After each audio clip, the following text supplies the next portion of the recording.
লাল ফিতা এবং সাদা রঙের ধুতি পরে হাতে লাঠি নিয়ে ঢোলের তালে তালে ছন্দ আর আনন্দে মেতে উঠেছেন লাঠিয়ালরা।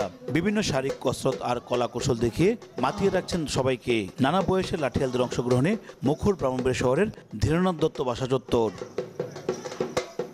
ঢোলের ছন্দ আনন্দে লাঠি নিয়ে একে অপর উপর ঝাঁপিয়ে পড়া আর আত্মরক্ষার কৌশল দেখে খুশি বৈশাখী লোকনাট্য উৎসব দেখতে আসা দর্শকরা। বৈশাখী লোকনাট্য উৎসবে লাঠি খেলার আয়োজন করায় তুমুল সারা মেলে। জেলার বিভিন্ন জায়গা থেকে এই খেলা দেখতে আসেন নানা বয়সী মানুষ। উৎসবমুখর পরিবেশে লাঠি খেলায় অংশগ্রহণ করে উচ্ছ্বসিত লাঠিয়ালরাও। কালের পরিক্রমায় হারিয়ে যেতে বসেছে গ্রাম বাংলার ঐতিহ্যবাহী লাঠি খেলা। খেলা টিকিয়ে রাখতে সরকারি বেসরকারিভাবে পৃষ্ঠপোষকতার দাবি জানান আয়োজকরা। আমরা আমাদের ছেলেদেরকে শিখেছি।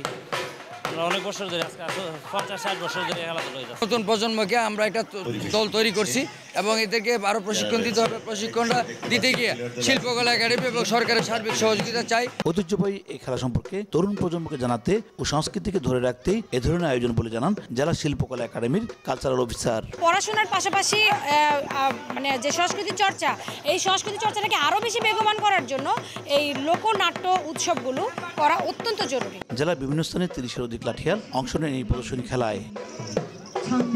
উজ্জ্বল চক্রবর্তী, সময় সংবাদ, ব্রাহ্মণবাড়িয়া।